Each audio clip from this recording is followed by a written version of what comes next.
You are watching programming from the East-West Center in Washington, D.C.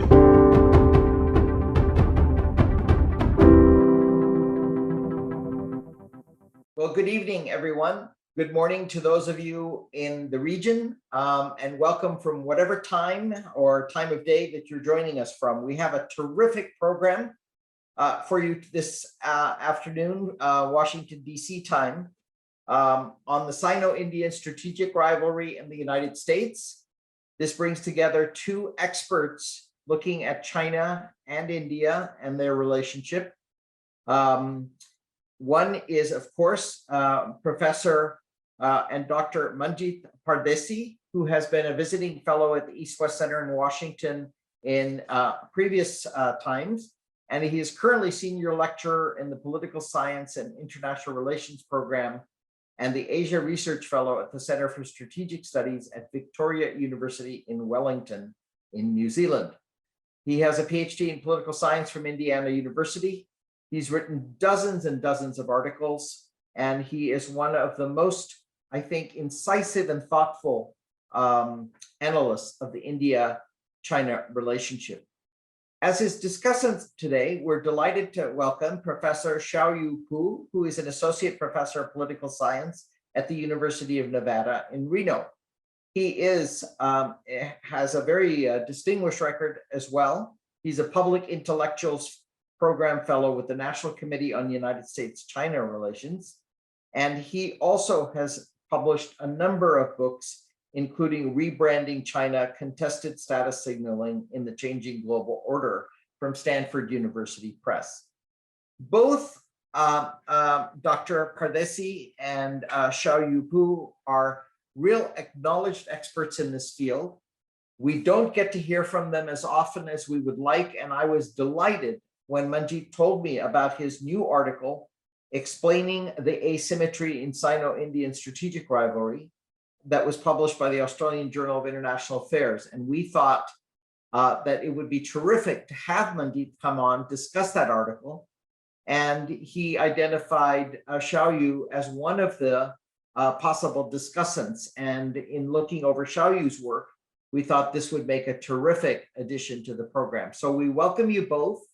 We welcome our colleagues who've joined us for this program. And you don't need to be told that the timing couldn't be better. We're in a very uncertain element or phase of the disengagement from the contested border between India and China.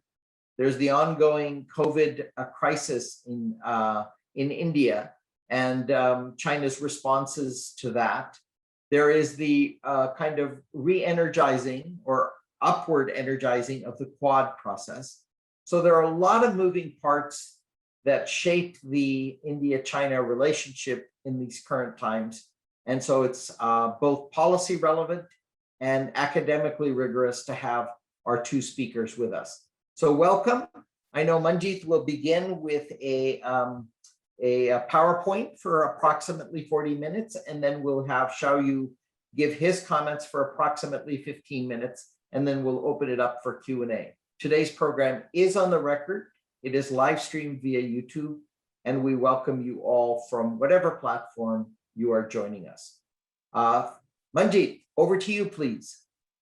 Great, thank you very much. Thank you, Satu, for having me on this East-West Center in Washington's webinar. I really appreciate it. And thanks to Sarah for organizing and putting everything together. And of course, thanks to Xiaoyu also for agreeing to be a part of this panel and speaking on this relationship along with me. I really appreciate that too. I would also like to thank all of our participants joining us on different platforms from different parts of the world. A good day to all of you from here in New Zealand. It's 10 a.m. in the morning, and I'm still having my morning coffee at the moment. Since we are talking about India, like Satu, I too would like to acknowledge the current situation in India and my best wishes to the people of India, in these difficult times. I do have a PowerPoint presentation, and I'm going to share my screen in just a second.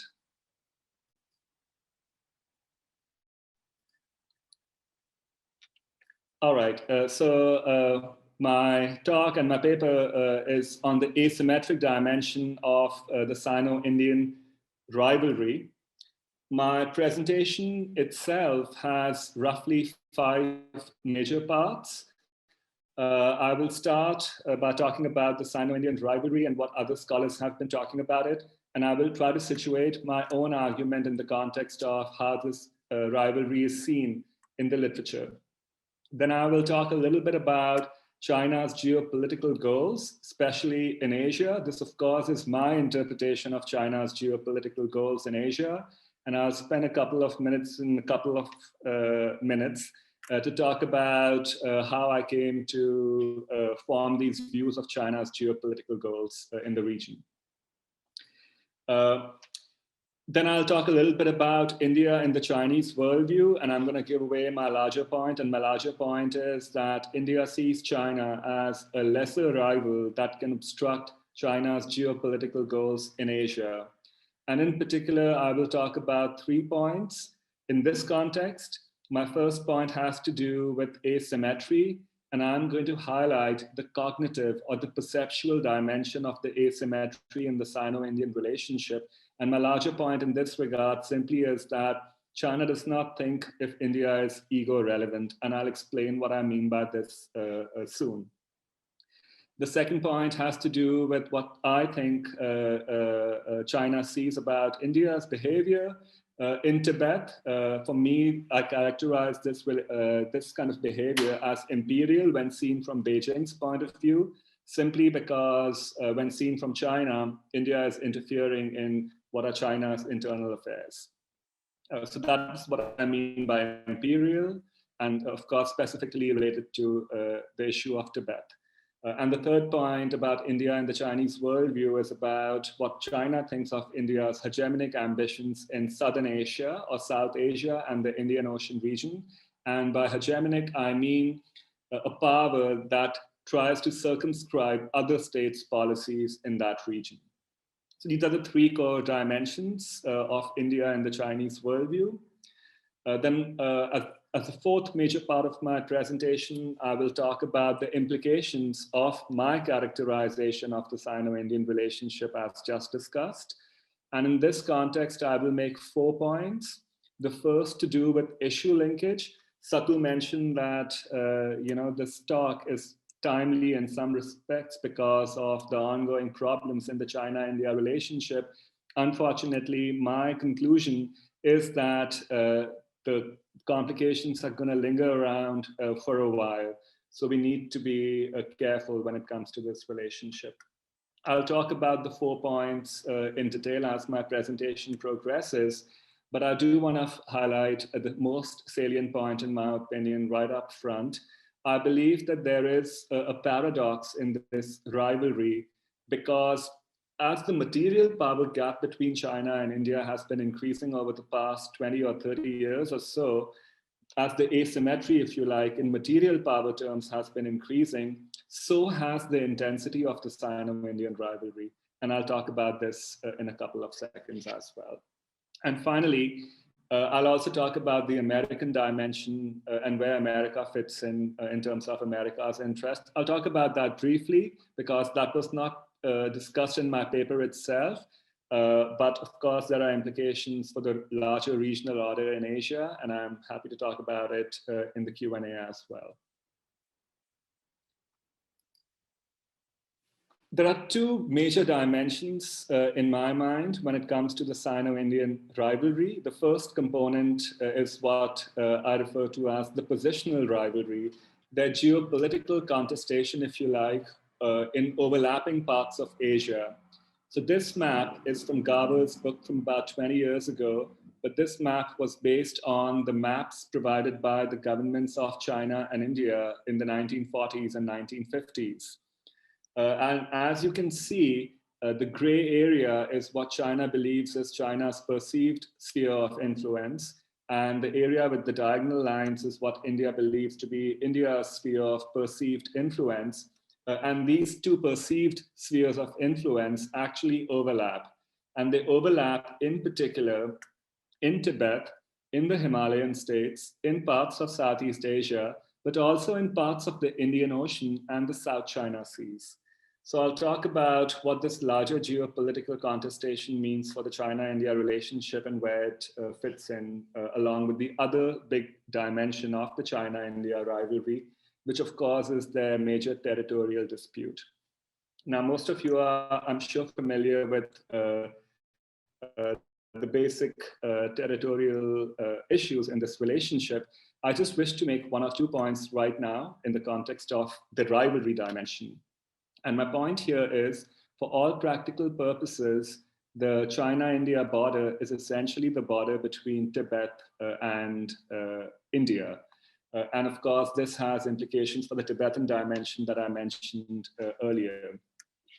And since we are looking at maps right now, I also wish to make a larger point, which I will elaborate over the course of my presentation. If you take a look at these two maps, you know, the map of a geopolitical contestation in Asia, if you like, and the map to do with territorial disputes, I think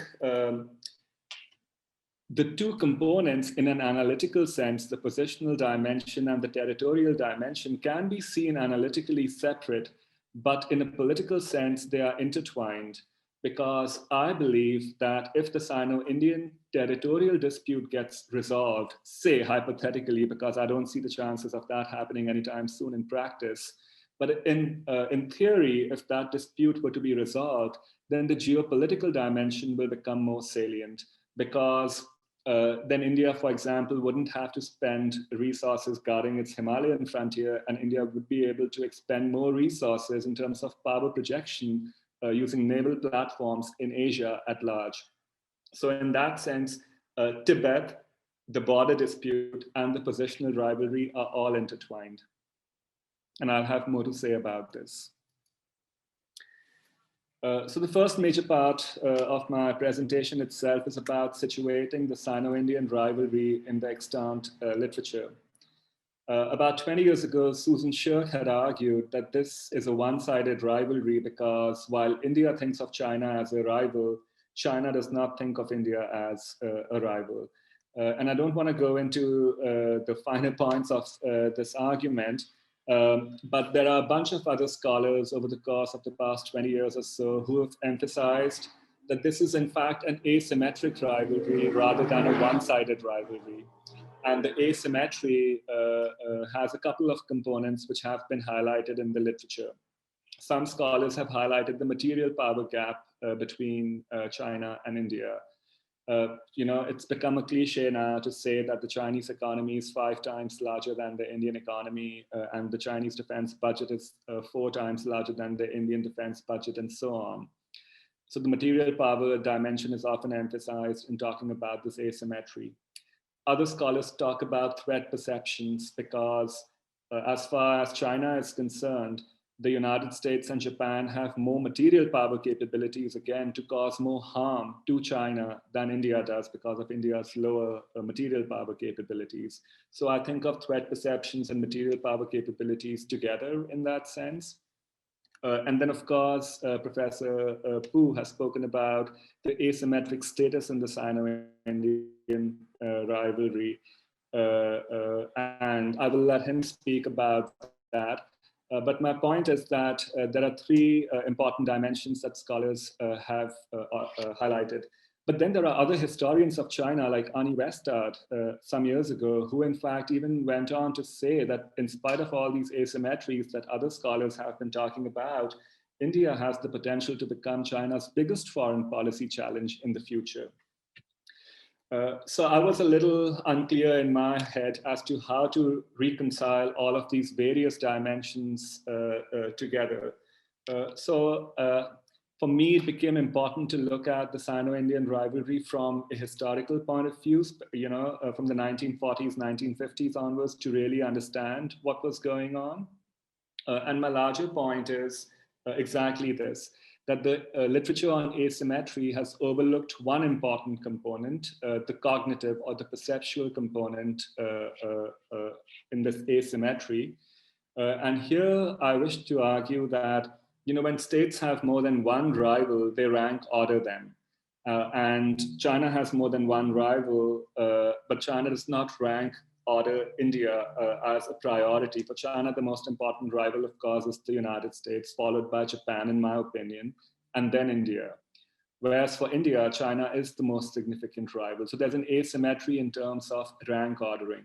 And my point here is that this rank ordering does not have to do with material power capabilities per se. It has to do with perceptions of this rivalry. So I have some basic figures for you up here on this slide. And this is China, India's, and the United States GDP, at specific points in time over the past 30 or 40 years or so. I just wish to make a couple of points here. In 1978, when China began to implement its economic reforms, the Chinese and Indian economies were of the same size. Of course, the Chinese economy today is 5 times larger than the Indian economy. So my point is that if at all a material power asymmetry exists, it's a new dimension in this relationship and should be appreciated as such. But my larger point is that the perceptual asymmetry actually predates the material power asymmetry. And that's why I had to look for another answer, and I found the answer in the cognitive dimension. And in this regard, I wish to note that the China-US asymmetry was much starker than the China-India asymmetry is today in the 1990s, for example. But in spite of that, nobody referred to the US-China rivalry as asymmetric. And I'm just using that as a proxy to emphasize that there is a psychological dimension at work which should not be underappreciated. So the next part of my presentation is about trying to understand China's goals. And of course, this is my interpretation of it. And I tried to decipher China's goals from a bunch of sources. Of course, statements of China's top leaders from Mao to Xi Jinping. The writings of some of China's leading scholars, and I'll talk more about that in a couple of seconds, but also writings of China's leading scholars in leading Chinese journals, and I looked at 2 in particular. I looked at Contemporary International Relations published by the China Institutes of Contemporary International Relations and China International Studies published by the China Institute of International Studies. And the third component that I used in trying to understand China's geopolitical goals was, of course, using international relations theory, as well as the work of world historians. I mentioned Arnie Westad, but also Wang Gungwu and some others. I'll explain my argument in a couple of seconds on the next slide, in fact. But what I'm going to argue is that essentially, based on this reading, I came to the conclusion that at least as far as this relationship is concerned, we need to make a couple of theoretical assumptions. And these theoretical assumptions are that rising powers will seek hegemony in their home region as their power rises in the international system. At the same time, they will seek to prevent the emergence of hegemons in adjacent regions. And in that sense, the fact that China is rising, in a conceptual sense in East Asia, whereas India is rising slowly, but in South Asia, but the fact that these regions are actually right next to one another is kind of significant, because China's domination in East Asia will not be complete if there is another dominant power in a nearby region. And vice versa for India. So in that sense, India worries about Chinese hegemony in East Asia, whereas China worries about India's hegemony in South Asia. But this fact is made complicated by the fact that China also has interests in South Asia and the Indian Ocean, whereas India also has interests in East Asia. So therefore, I feel that this is a very complex rivalry. And this leads me to my original point, the first map that I showed about the geopolitical positional dimension of rivalry in their relationship. But why did I make this argument about regional hegemony in the first place? I have quite a detailed argument in the paper itself. I'm just going to mention some of the most salient points right now. But for example, in the 19th Party Congress speech in 2017, Xi Jinping mentioned that China wishes to emerge as a global leader in terms of composite national strength over the next 2 or 3 decades. whereas China is also seeking global multipolarity. So how do I reconcile these two dimensions? My reconciliation is about China seeking global primacy, not hegemony at the global level. China, in other words, wants to be the first among equals in a globally multipolar world. But China's geopolitical goals in Asia are less clear from the open statements made by Xi Jinping and other Chinese leaders. So as a proxy, I looked at what some of China's leading scholars and public intellectuals were talking about. And I have 3 quotes for you on this slide. Yan Xuetong mentioned that China needs to emerge as a dominant power in East Asia because East Asia has emerged as the world center, he said, quote unquote, world center for economics as well as for geopolitics. But Wang Jie, on the other hand, has argued that actually it is Asia, not East Asia itself, that has emerged as the world center for geopolitics and for geoeconomics. And therefore, China's foundation should be in Asia and not merely in East Asia. And then other scholars have gone on to argue that China first needs to become a major power in East Asia, then in Asia, and then finally in the world. But as I just explained in the previous slide, it doesn't really matter whether China is seeking domination in Asia or in East Asia only because of the neighboring regions and perhaps India's ambitions to emerge as a hegemonic power in a neighboring region. So I also looked at the work of some IR scholars and historians, and there's a remarkable consistency through various intellectual traditions, whether it's offensive realists, whether it is defensive realists, or whether it's historians. At least some scholars who are offensive realists or defensive realists or historians have said that China is in fact seeking regional hegemony. Of course, I'm well aware that there's a wide debate in the field and not everybody agrees that China is seeking regional hegemony, but I will leave that for now. All I'm trying to say is that my own conceptualization is also situated in a wider scholarship in that regard. So while China does see India as some sort of an obstructor, because if India were to achieve hegemony in South Asia, India would, therefore prevent China from achieving pan-Asian hegemony.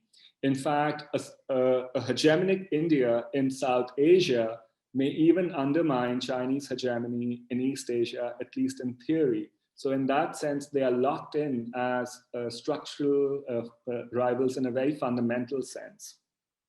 But in spite of this fundamental rivalry between China and India, I believe that there are 3 important components in how China views India. And the first component has to do with asymmetry. And in this sense, in the articles and the journals that I mentioned, I came across Chinese scholars talking about India's great power dream. Dream is the word that was kind of emphasized across the writings of a bunch of scholars. My interpretation of this, as I will explain, is that China thinks of India as a lesser power, not an equal power, a lesser power that can undermine China's grand strategic goals in Asia. And in that regard, I believe that the other scholars who primarily emphasize material power or threat perceptions actually get this relationship a little bit incomplete because there are other dimensions in the asymmetric perceptions of the two sides that have to do with history and statehood. And that's why I believe a longer view of the China-India relationship is important to completely understand this relationship. So in China's so-called century of humiliation, and this whole discourse of century of humiliation is important because China's rise is supposed to overturn the century of humiliation, or at least that is what the general scholarly consensus seems to be on this theme. There are, of course, other dimensions to the century of humiliation narrative as well, but this is one important one. What I found was that during China's century of humiliation, India was the foremost negative example for China.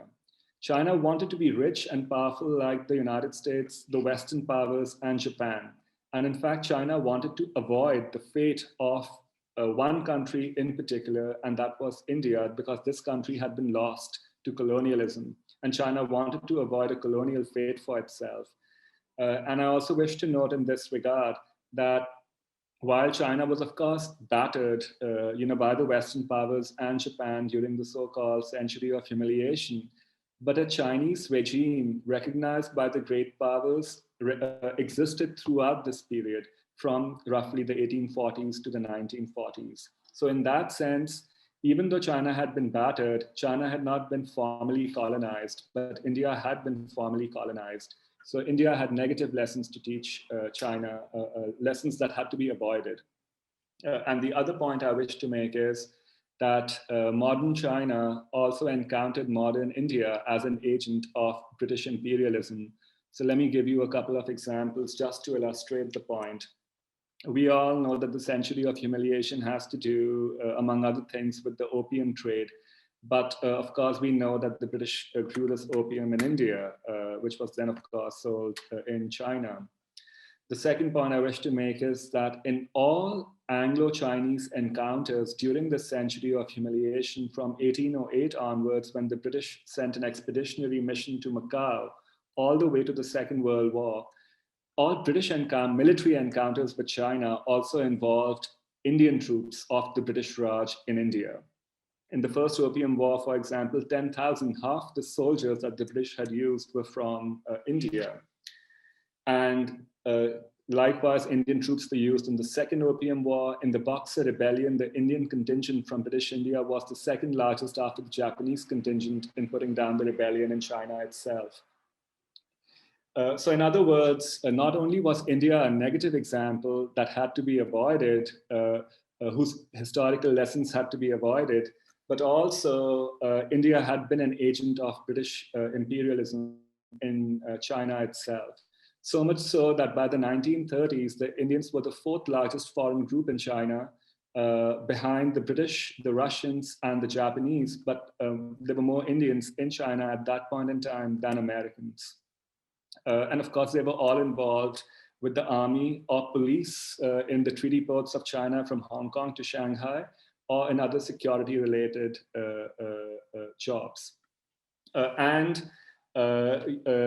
Chinese leadership was very well aware of this. So I have a quote for you here from the 1950s. In 1957, a Chinese general, while visiting India, informed an Indian general that the Chinese would never forget that the Indian troops took part in sacking off the Summer Palace. And in fact, so crucial had been India's role in British policies towards China in this century of humiliation that the great French sinologist Louis de Migny argued that it was as if the British had subjugated the Indian peninsula simply in order to use its resources against China. And what I wish to argue in the paper moving on is that this long history of interaction actually has echoes that inform the Chinese worldview to do with India. India still has only negative lessons to teach China, and this has to do with the second issue of asymmetry to do with India's statehood, and I'll explain that. But also because India had been an agent of British imperialism in the past, India's ambitious activities today are interpreted as India doing America's bidding or somebody else's bidding. So there's an echo, in other words, of these long historical interactions. But moving on, the second dimension has to do with statehood. And here I wish to make 2 points with regard to statehood. China also feels, I argue, that there are problems with Indian statehood. There are too many nationalities in India and too many internal security issues thereof. And I'll give you the most important example to illustrate the point. It was not lost on the leaders of the PRC, the People's Republic of China, that modern India was born because the nationalities issue with what became Pakistan had not been settled. whereas the People's Republic of China had more or less restored, with one or two exceptions, the territories of the former Qing Empire. Likewise, it is believed that India's democracy is messy and noisy and has in fact hindered India's development. And China's more recent success vis-a-vis India, from being a similar sized economy in 1978 to becoming 5 times larger today, has also confirmed the view that Indian democracy has nothing to teach China in terms of development. So in terms of statehood, both on internal security issues and on developmental issues, India has nothing to teach China, only has negative lessons for China again. So my larger point is that in terms of processing of information to do with India, China relies on this ego relevancy heuristic or cognitive bias, if you like, which are ultimately rooted in perceptions of history and the ability of the other country to be able to extract resources from its society to pursue certain geopolitical goals. And in that regard, India is just not ego relevant for China. And this has been so even in the 1940s and 1950s, before the material power asymmetry emerged between China and India. So India is not a peer in that sense. So I have a couple of quotes for you, from the 70s, so to speak. In 1970s, Mao Zedong argued that India was not an independent country because if India does not attach itself with Britain, it attaches itself with the Soviet Union. Of course, this was after India signed the 1971 Treaty of Friendship with the Soviet Union. But for me, the more important point here was the continuity that Mao saw, in India's behavior in terms of its colonial and post-colonial histories. Zhou Enlai, on the other hand, even argued that India had imbibed British expansionist and imperial tendencies, and India was behaving as an heir to British colonial expansionism, and that Nehru's view of a great Indian empire, of course, included large parts of Asia from their overlapping spheres of influence that I mentioned earlier, but also, most importantly, China's Tibet. So my takeaway from all of these kind of expressions is that India is a lesser power doing the bidding of other powers, but India's intentions in Tibet are suspect at the same time.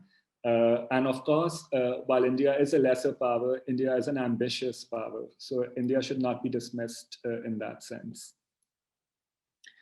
There are two other big themes that I wish to now talk about. The first has to do with imperial India's interference in China's Tibet, and second to do with India's hegemonic aspirations in Southern Asia and South Asia and the Indian Ocean. So when it comes to Tibet, I think there are 3 big factors here. India is a hindrance of sorts, and I'll explain that, in Sino-Tibetan relations, number 1. Number 2, by hosting the Dalai Lama's government and 100,000 Tibetans, India can impose reputation costs on China. And number 3, the links between the Tibetan issue and the border issue in the China-India relationship. So on the first point about India's interference in Sino-Tibetan affairs, when Nehru gave refuge to the Dalai Lama and thousands of Tibetans in 1959, the official Indian point of view was that the Tibetans are honored, the Dalai Lama was an honored guest, and that they were not political actors, undertaking political activities from India. But I'll give you a bunch of examples. In 2011, for example, the Dalai Lama officially gave up his political role to a democratically elected Tibetan government in exile, elected by the Tibetans in exile, so to speak, and to the president of the Tibetan government in exile. Since 2011, there were elections in 2011, there were elections 5 years after that, and a third set of elections is happening as we speak, and a new president in exile will be announced on the 14th of May. So the way I see it, elections are a very political activity. So some political activities are certainly being implicitly allowed by India, but also by other countries where this Tibetan diaspora lives, including in the United States. The second issue in this regard has to do with the politics of reincarnation of the Dalai Lama. We do not know what the Dalai Lama's plans are in this regard. But of course, the Chinese leadership is worried about whether or not a future Dalai Lama would be born, say, for example, in Indian territory, and particularly in Indian territory or territory that's disputed between China and India. The second big point I wish to make in the Tibetan context has to do with reputation costs. Because there are prominent Tibetans who live in India to the north of Delhi and in Karnataka in the south in particular, whenever there are major political leaders from the world who visit India and visit these leaders, there's a huge coverage in the global media. There are protests by Tibetan leaders in India in that context. For example, when Nancy Pelosi visits India, or for example, when Xi Jinping himself visits India. And that creates problems for China's image abroad, clearly. Also, since 1998, of the 160 plus self-immolations that the Tibetans have carried out as a protest against the CCP, 7 of these happened in India. So by simply hosting the Dalai Lama and Tibetans, India is able to impose reputation costs on a rising China. And the third point I wish to make is the link between the border issue and the Tibet issue. So I'll give you an example. In the context of the current 2020 Ladakh crisis between China and India on the border, the president of the Tibetan government in exile, Lobsang Sangye, mentioned that the China-India border dispute will be resolved if the Tibet issue is settled between China and India, because the territory that is in dispute between China and India is actually Tibetan territory. And there's a long history behind that, and I'm happy to talk about the specifics. But he also mentioned that the Tibetan government in exile actually supports the Indian claim on these territorial disputes. So of course, my interpretation is that the Chinese feel that India has imbibed these British imperial tendencies, and India behaves in an imperial fashion towards China, at least on the Tibetan matter, and interferes in China's internal affairs. The second big point here is to do with India's hegemonic ambitions in the region writ large, South Asia and the Indian Ocean in particular. Now, Chinese academics in the journals that I looked at have attributed multiple goals to India's multiple foreign policy behaviors over the past several decades. But I found one consistent theme from the integration of princely states after India's decolonization to India's pursuit of nuclear weapons in 1998. While Chinese scholars attributed other goals to India, they also consistently mentioned that India is seeking hegemony in South Asia and in the Indian Ocean. So for me, this theme was a recurring theme. And India is seeking hegemony in this region for a couple of reasons. Of course, having historically imbibed British imperial behavior. Of course, India being an ambitious state in and of itself, but also because India is in competition with China. And I explained earlier the logic of, hegemons in parallel regions creating problems for one another. So that certainly exists, but in a more practical sense, of course, China's Belt and Road Initiative has a South Asian and an Indian Ocean component as well, as does India's Look East policy in the other direction, of course. So in that sense, these factors actually kind of overlap. And I'll just give one example here to illustrate the point I'm trying to make. In the 2017 Doklam crisis between China and India, it actually began as a crisis between Bhutan and India. So of course, the Chinese interpretation is that India is behaving like a big brother in that region because India entered a territory that was disputed between Bhutan and China in that crisis. So in that sense, India is also a hegemonic power in this region writ large. So as a recap, my larger point is that India is a lesser rival as far as China is concerned for the various reasons that I mentioned. Nevertheless, India is an imperial and hegemonic power. And because these larger historical perceptions do matter, China is suspicious of the growing India-US relationship today and also the growing India-Japan partnership. And there's some tendency in the writings that I came across to see India doing somebody else's bidding in terms of, say, looking east or acting east. That India is trying to but India is trying to be one of the proponents of the China threat theory to create geopolitical space for itself, because India ultimately has great power ambitions. And I have a quote for you, which I believe is a maximalist Chinese view of what India's intentions are towards East Asia.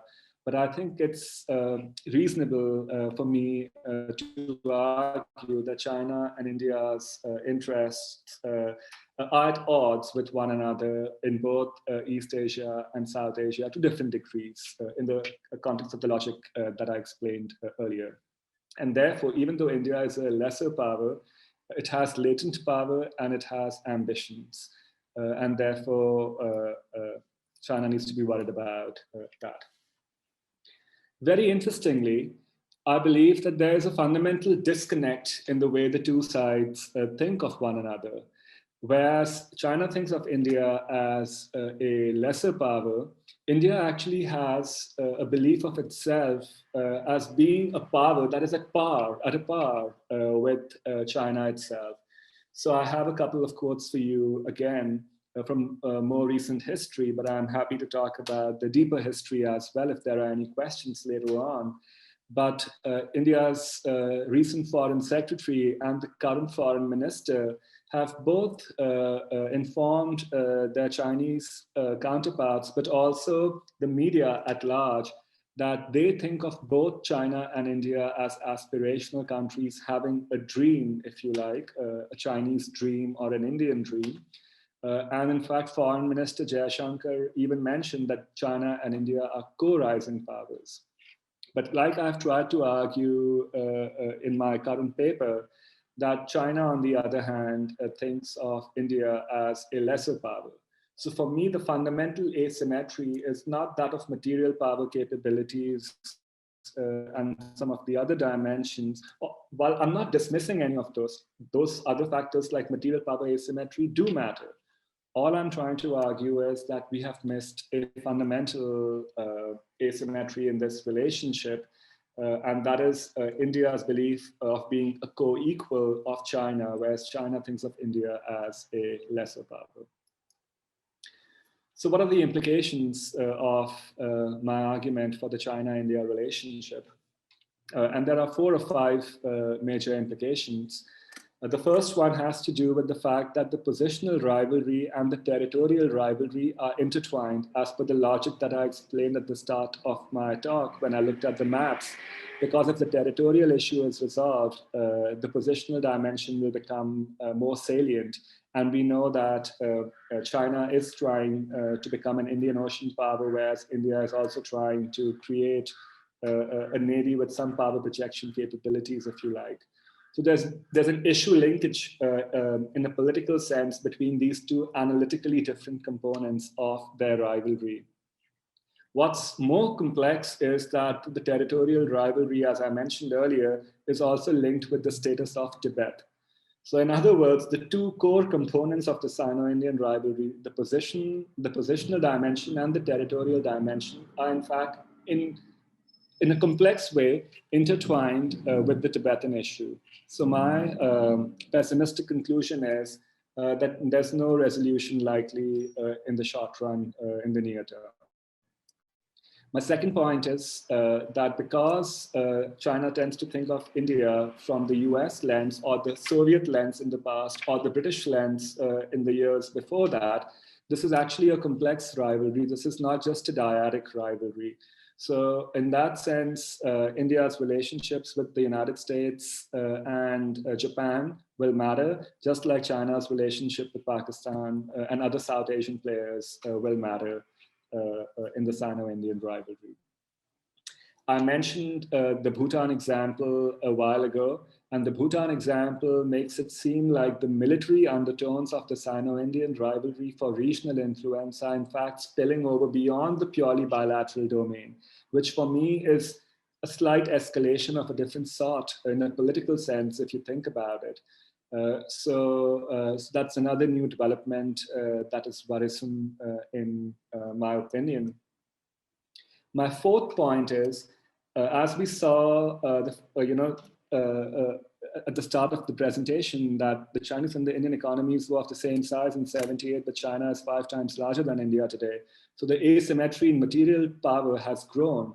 One would think that as asymmetry in material power grows, the weaker power will, quieten down, or the stronger power will not try to exploit the weaker power, and the two will actually ignore one another, especially because India is a lesser power. But in fact, that is not what is happening. Why it is happening, I do not really understand fully, although I have some thoughts and I'm happy to talk about that later. What I wish to emphasize is that after 1988, when China and India had their last major militarized crisis, there was almost a couple of decades of quiescence. There were only 3 crises between China and India in a military sense after 1988. All 3 crises occurred after 2003. In other words, the crises occurred as the material power asymmetry between them was growing. Over the last 5 years or so, since 2013, we've seen a bunch of crises as the material power asymmetry has grown further still.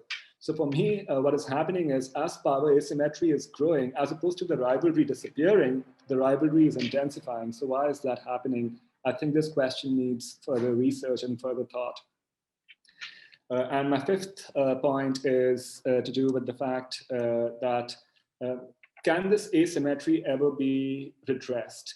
And of course, it will take a bunch of factors for this asymmetry to be redressed. But for me, the most important way India can redress this asymmetry is by making China take India more seriously. In fact, the current foreign minister, Jaishankar, in his book, which was released last year, I believe, while he was still the foreign minister, he actually mentioned that India and China should try and seek more mind space in the other side's thinking about the other side. So in fact, here we have a foreign minister also saying that the perceptual element is fundamentally important. I have a couple of slides on the America-China-India relationship as well. These are my last 2 slides, and in the interest of time, I'm going to go through them fairly quickly and happy to talk about that in the Q&A. But the point I wish to make is that both the Trump administration and the Biden administration have continued with a more competitive approach towards China and a more conciliatory approach towards India. And why is this actually happening? And why is all this, and what is all this fuss about the Indo-Pacific? And my takeaway from this is that the US is in fact trying to create a balance of power, both in a material sense, but also in terms of status that actually ultimately favors the US itself. So in terms of balance of material power, the United States has expanded the definition of the region from East Asia to the Indo-Pacific. The implication here being that if China was seeking regional hegemony in East Asia, for China today, China will have to seek regional hegemony in a region now twice as large as East Asia, because now it's the Indo-Pacific. So in that sense, it dilutes Chinese power and prevents Chinese regional hegemony. With India, because China is entering the Indian Ocean, now there will be some sort of a balance of power in this region. And because of the China-India rivalry in this much larger region as well, the US, in fact, will remain the first among equals. So the balance of power, in other words, favors the United States. Likewise, with the balance of status. So we know that in terms of status, there's a narrative that, historical pre-century of humiliation China was the leading power of East Asia. But the US, with the new narrative of the Indo-Pacific, is saying that the region is not East Asia, where Sinocentrism might have prevailed in the past, but the region is Indo-Pacific, and in this larger region, there was no historic Sinocentrism, so it dilutes the Chinese, belief, this belief in some among some academic scholars that some sort of Sinocentrism is perhaps the future of the region.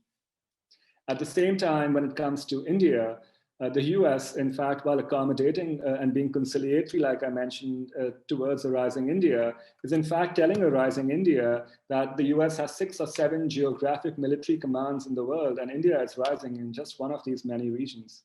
So in that sense, the balance of status also continues to favor the United States. So the US, in other words, has a stake in this larger rivalry.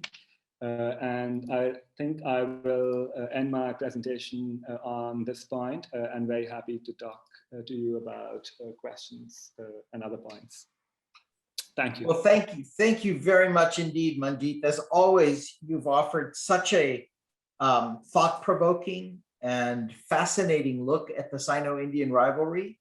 I'm always learning from you and thinking of new thoughts. I'll just plant one with you before we move to Xiaoyu.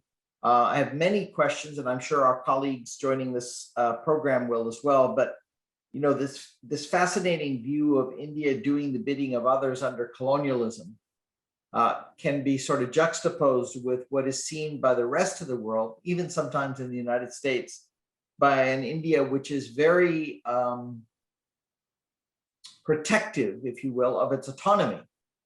And I wonder how one squares that with Chinese thinking about both Indian desires to be autonomous in an emerging multipolar order, but also Indian opportunities for many more alliances and partnerships than certainly on the security front than perhaps even China has.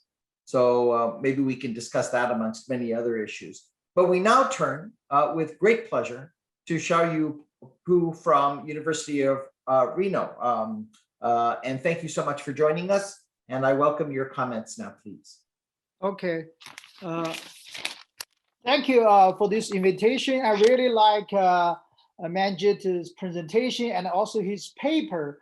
I think his paper and also his presentation makes several important contributions. Although I think the asymmetric framework has been used by many scholars, but I think Manjeet make contributions in several respects. Number one, he challenged some of the conventional wisdom, highly emphasize asymmetry of either power, material capabilities, or status. In my case, my writing highly focused on status. So he remind us like there's some factors beyond this. So I think second is that he add more nuance, both historical, political, psychological nuances to the bilateral relationship. I think that's really good. I think I especially like he highlighted some sort of paradox.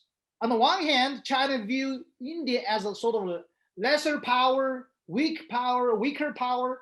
But on the other hand, the Chinese elites see India sometimes too hegemonic or sometimes too sort of imperial. So I think that kind of contrast is very interesting. I think that also makes sense, especially China-India bilateral relationship. Tibet is a huge issue between the two countries. That's partially related to sort of historical China-India different historical experience with the British Empire. I think that kind of historical fact will help us understand the contemporary challenge between the two countries.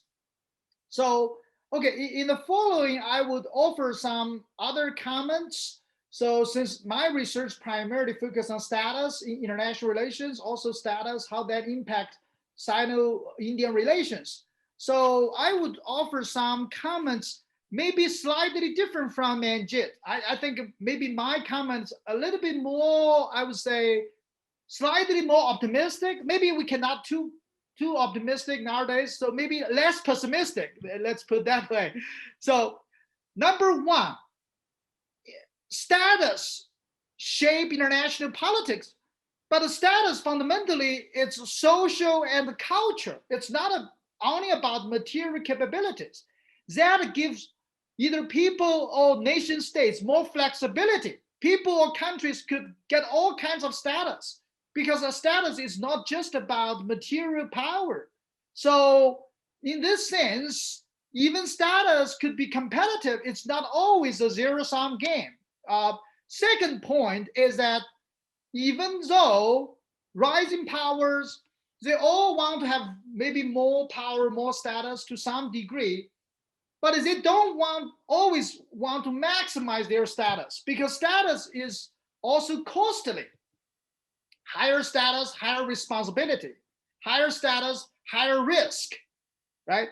So I don't think later I will argue that China does not always maximize its status. The third point I want to make is that China and India actually, although they are rising power, both are rising powers, they have multiple identities. So they are also developing countries.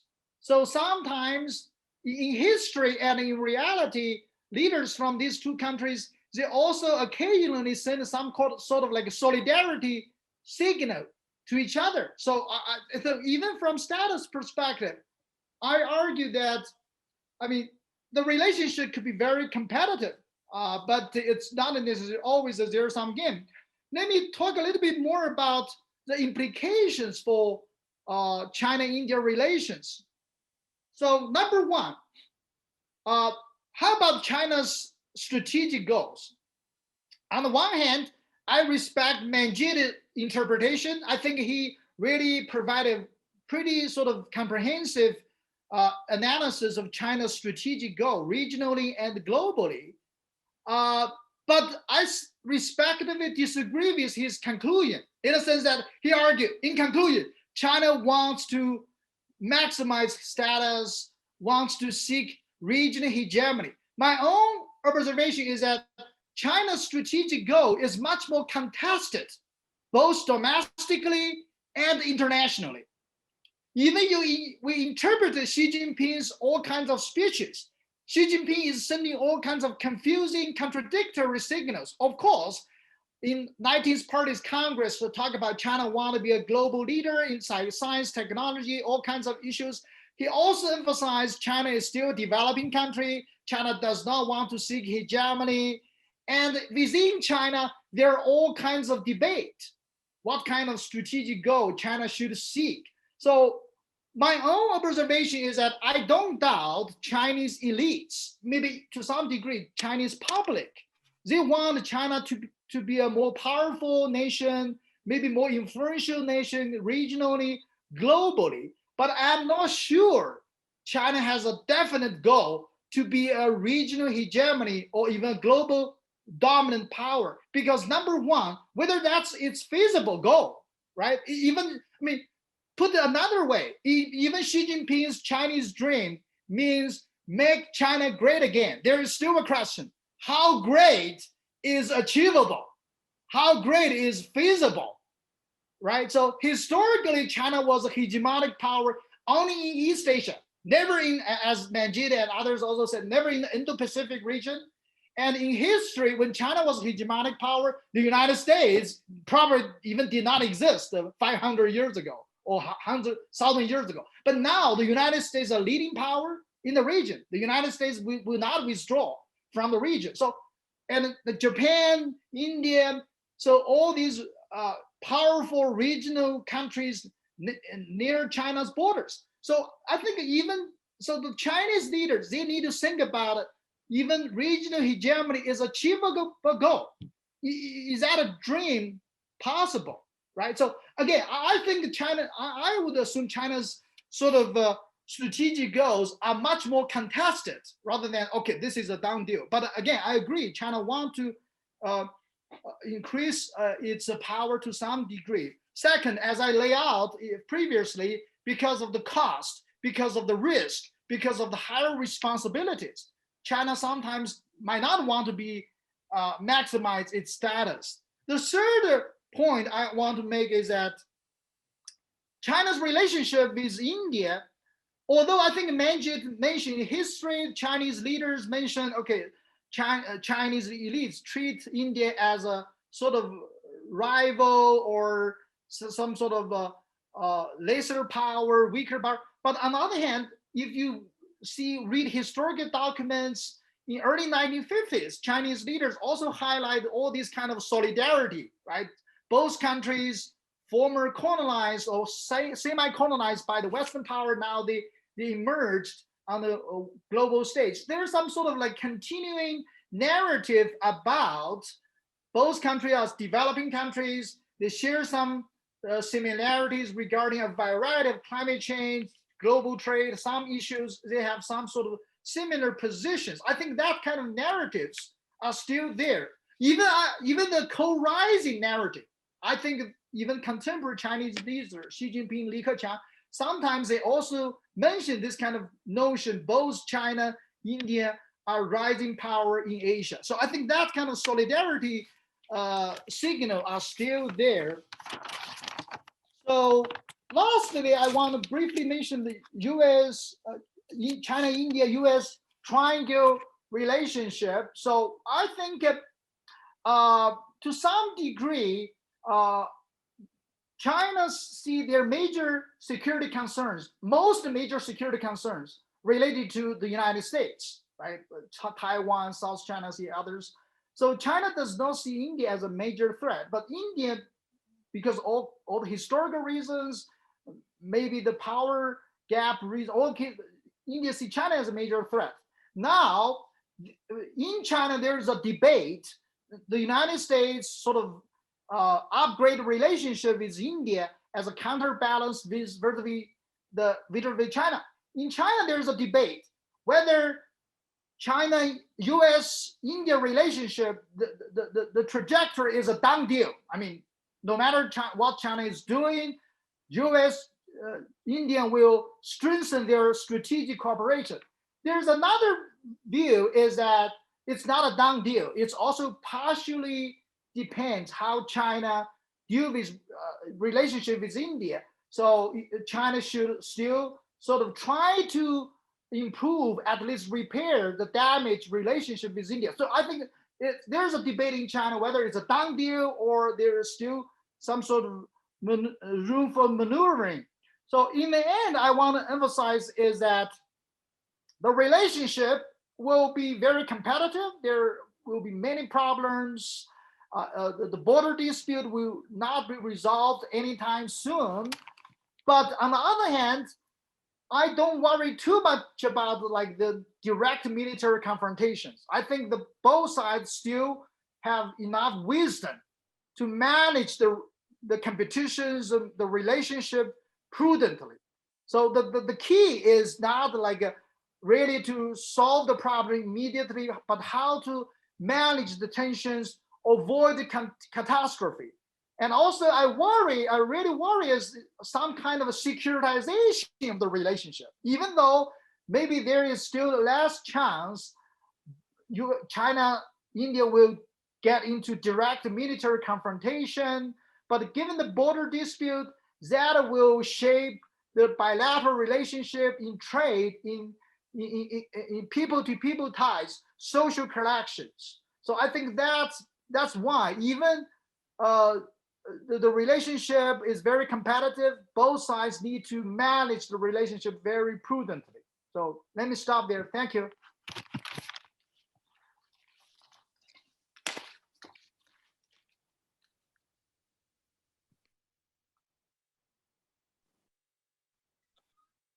Satu, we can't hear your audio for some reason. Nope.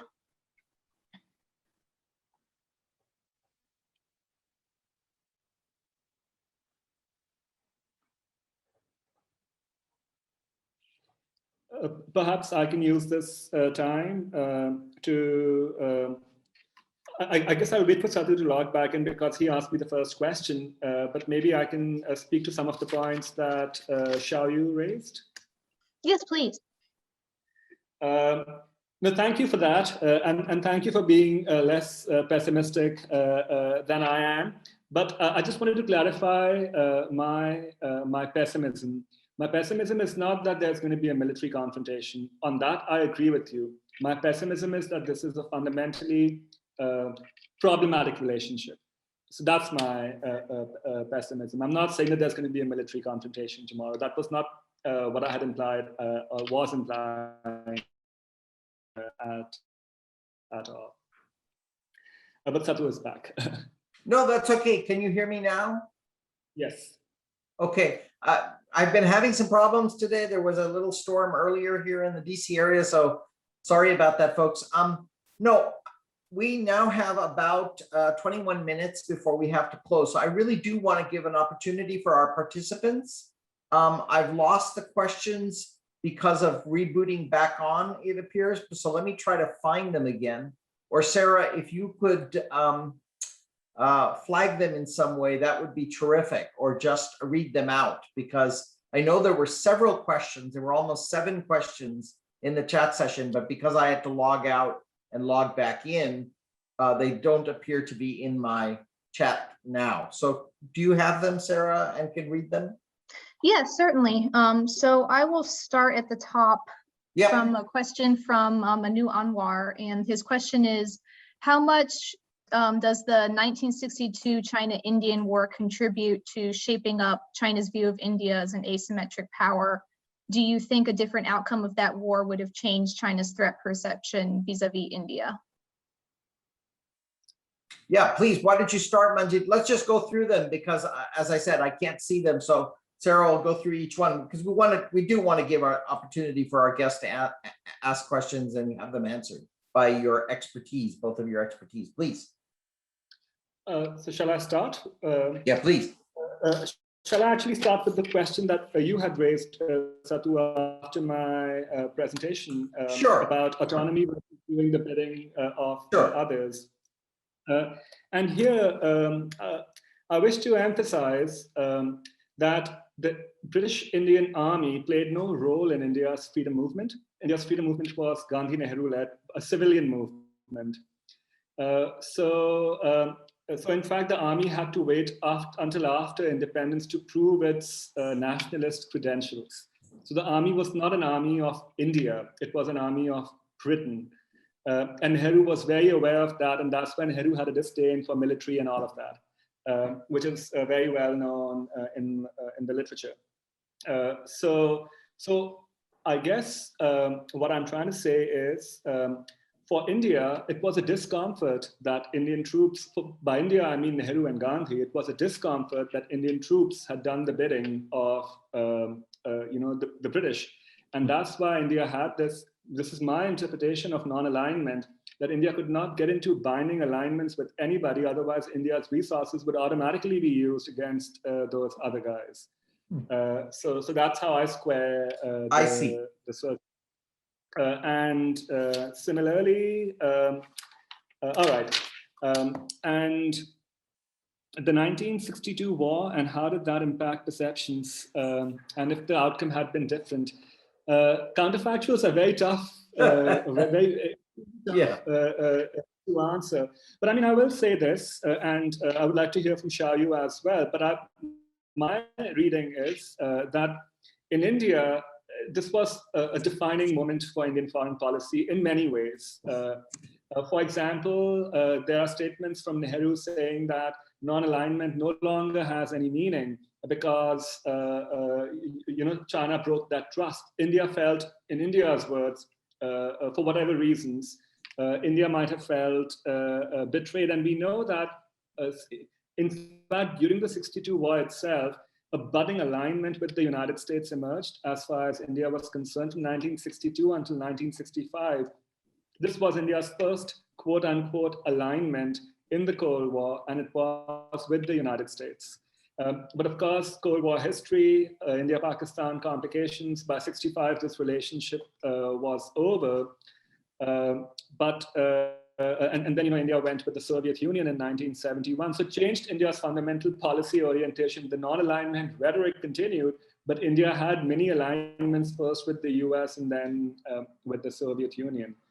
On the other hand, as far as China is concerned, my understanding is that this is not really a part of Chinese thinking about security issues writ large.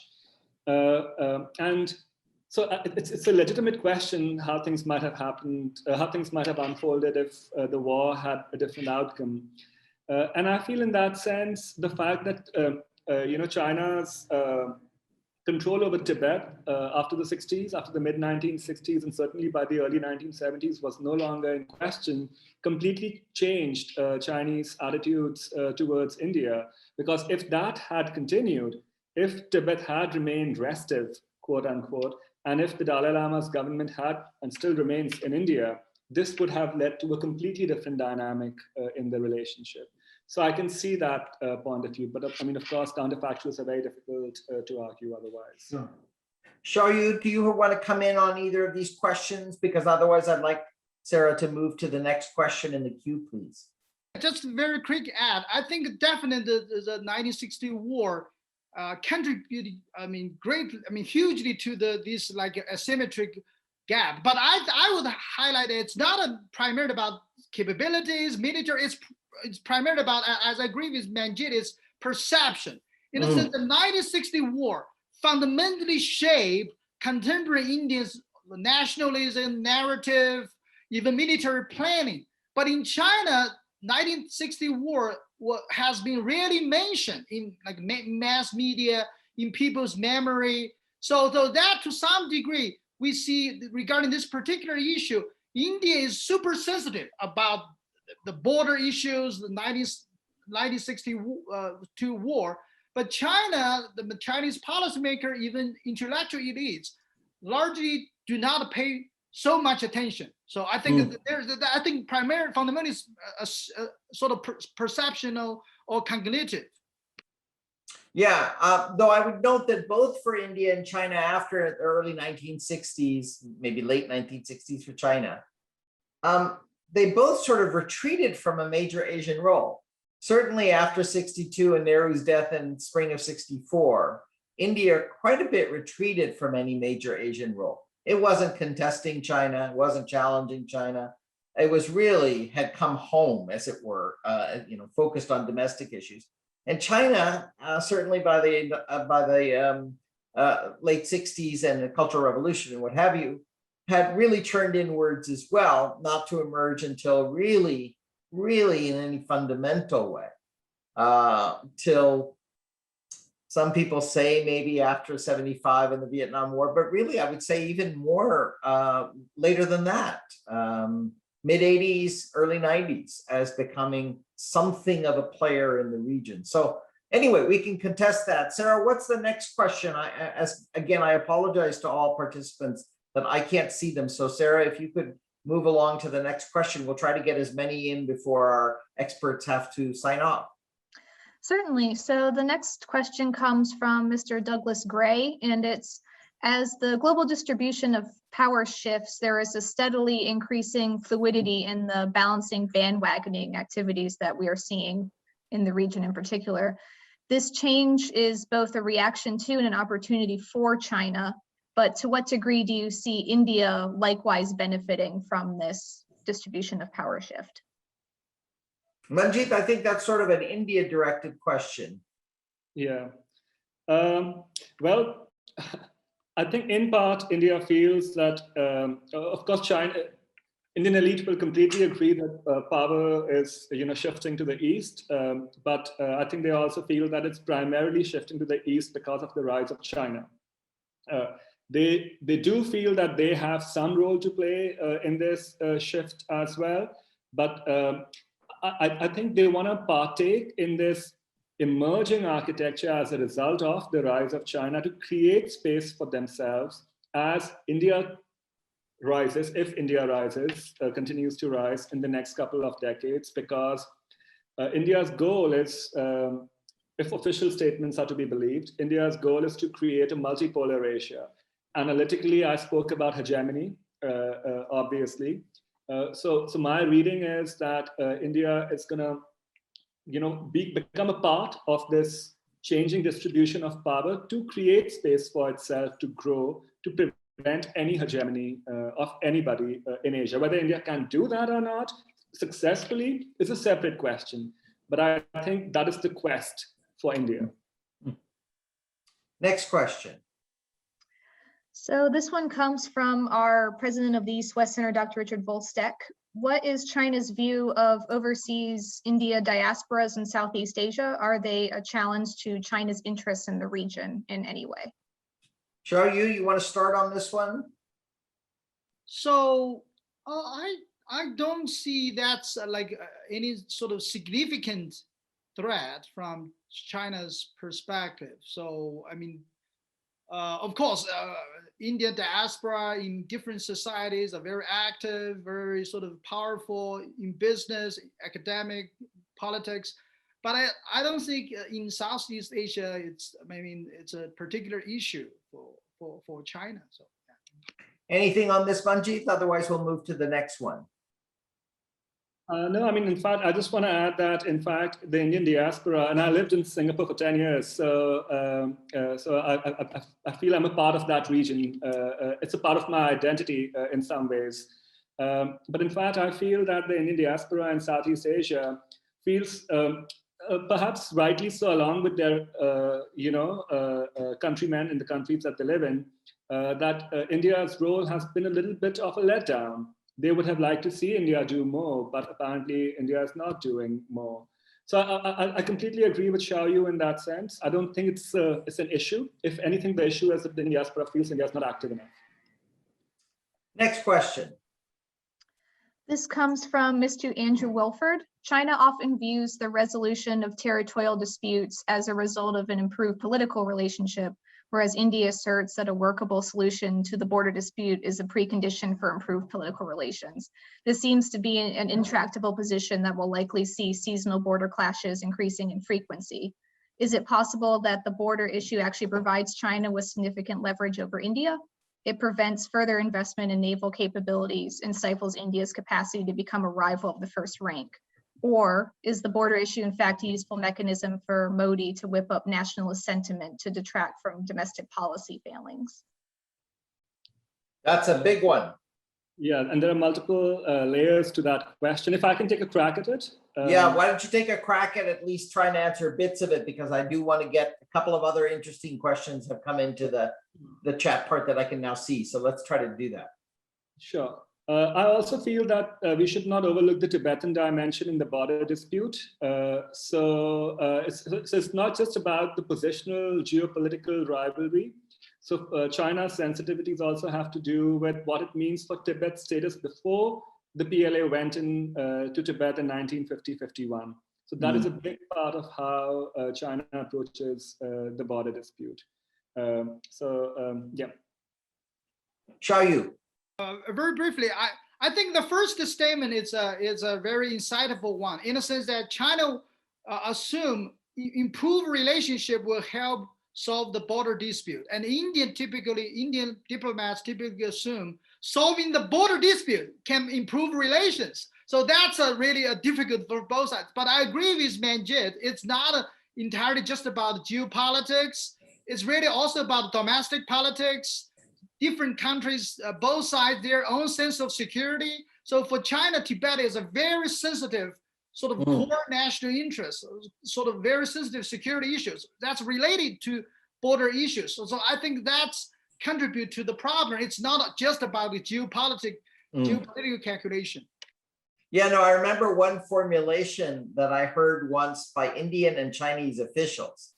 And both of you can look at the exact quote because you'll know it. You'll know where to find the reference from both sides. In before one of the border talks or the leaders' meetings, I forget exactly, the Chinese formulation, which was issued first, very interestingly, was, this is a problem left over by history. To which the Indian officials, then put their mind to, crafting a response. And they came up with, yes, but this is not a problem that should be left for history. And so it very much speaks to that kind of formulation of who goes first, you know, by history, but do you leave it for history? And the pacing is quite interesting in that formulation. Next question, Sarah. So for this, I'll combine them as they both deal with the Quad. From an anonymous attendee, they ask, could you speak briefly to the Quad and how this arrangement is shaping China's threat perceptions toward India? And on a related question from Mr. David Hoffman, how receptive to or active in the Quad initiative is India likely to be in the near term? Yeah, those, I figured Quad questions would come up from a DC policy-based audience as well, because those are really driving factors these days. So what do you guys think? Xiaoyu, why don't we start with you this time, and then we'll go to Manjeet. Sure. So regarding the Quad, I think a couple of years ago, maybe a few years ago, Chinese elites policy analysis, they typically at that point ignore the Quad. They say, oh, it's not very serious. So, but I think in recent years, they do. I mean, increasingly you see this slightly more serious. I mean, in terms of collaborations among these four countries. But on the other hand, I think all these four countries have serious concerns about China, they don't like China to become a regional hegemony. I think that's the long-term common goal. But I think these four countries also have different sort of priority tactics, how to handle this. So I think there's there's also incoherence in terms of the priority of these four countries. Regarding India, I think this maybe compel Chinese policymaker to treat India more sort of seriously in terms of, as I mentioned, the debate in China regarding US-Indian strategic cooperation is a done deal or not a done deal. I think that has shaped some kind of discussion along that line. Yeah. Manjeet, what are your thoughts? So I'll make two quick points, one for China and one for India. I'll start with India. I think India's view of the Quad is that this is a fora, this is not an alliance, but this is a fora where you can discuss issues and perhaps coordinate if it lends itself to that. But I also think India looks at the Quad in some ways as a political fora as well. India wants better relations with these countries, the US, Japan, and Australia, because they have the capital and technology to help India's transformation and therefore India's rise in the long run. So that's what India's end game is as far as the Quad is concerned. If along the way it can help meet a particular Chinese challenge, so be it. But it's not a balance of power in the traditional realist framework sense vis-a-vis China. For China, and that's been my argument, now that India is working with the US, China will start taking India more seriously, which I think Xiaoyu agrees with as well a little bit. But my own point is that China may also feel that India is doing America's bidding as a part of the Quad, as opposed to pursuing India's interests, whatever they might be. So I worry about that misperception dimension thereof. Well, thank you both for an absolutely splendid, nuanced, subtle, fascinating talk. You know, I was listening to both of you talk about status and these cognitive issues, positional and strategic issues. And I really think that one thing maybe we can think about and talk about in the future working together on is how the US has compared China and India over time, because there are some fascinating structural changes. One could go back to the late 50s. I think it was the MIT professor Harold Isaac's famous book, Scratches on Our Mind, which laid down some markers about American views of India and China in comparative perspective. And those have changed quite significantly, quite profoundly in a way, on both sides. I mean, American views of China and American views of India have changed quite profoundly. And it would be very interesting to sort of track how that trilateral interaction of cognitive changes, both positionally, strategically, and otherwise, might be thought about in the future. So I welcome an opportunity to engage with you further Maybe we can take some runs at some draft works for and workshop them in some seminars and conferences and see about that project. But before we absolutely thank you formally and close the program, Sarah, once again, thank you indeed for reading those questions. I want to do some advertisement. We have 3 programs coming up that may be of interest to you or others. If you are not have not signed up to our newsletter, our events and publications, please consider doing so. We can't put you there, but if you let us know, we'll be happy to add you, or you can go to the website for the East-West Center in Washington and sign up for our programs, publications, and events. First, May 6th, that's Thursday morning, 9 o'clock Eastern Daylight Time. We have a fascinating multi-speaker program on reducing the burden of military bases on Okinawa, which is based on a new report by a Council on U.S. Military Base Issues appointed by Governor of Okinawa Prefecture, Governor Yasuhiro Deni Tamaki. And he himself will be giving a video statement prior to the start of that seminar, followed by discussion, including from the director for the Japan Policy Office at the Office of the Undersecretary of Defense. We're also starting a very exciting new series of programs on North Korea's external relations with the world. And the inaugural kickoff session is May 12th over lunchtime, Eastern time, Beyond the Hermit Kingdom, North Korea and the Post-Colonial World. And we'll be doing a series of programs that look at North Korea's relations with individual countries, movements, regions, and how North Korea works. And that's part of our joint project with the National Committee on North Korea. And the website is called North Korea in the World. And it maps out North Korea's external engagements, relationships, the history of these relationships. People forget how many diplomatic relations North Korea has around the world, and post-colonial and other connections. And finally, on May 18th at 9 a.m. Eastern Daylight Time, the Asian Development Bank's chief economist, Yasuyuki Sawada, and others will be joining us for a presentation on the Asian Development Outlook 2021, which is, I'm sure, a very difficult report given all that's gone on in the pandemic and ongoing issues in the region. But with that, let me once again thank our main speaker today, Manjeet Pardesi, and his article from the Australian Journal of International Affairs has been put in the chat session. And we are delighted to see you again as an alumnus of the East-West Center as well, Manjeet. And Xiaoyu Pu, it's a pleasure to have your participation. Great to meet you for the first time. And we look forward to engaging you further on your research interests and programs. And for all our participants, once again, thank you for joining us. Whatever time it is, be safe, be healthy, and we look forward to seeing you again at the East-West Center. Good day. Thank you, everybody. Thank you, Satu, and thank you, Sarah and Xiaoyu. Thank you. Bye-bye. Bye-bye. Bye-bye.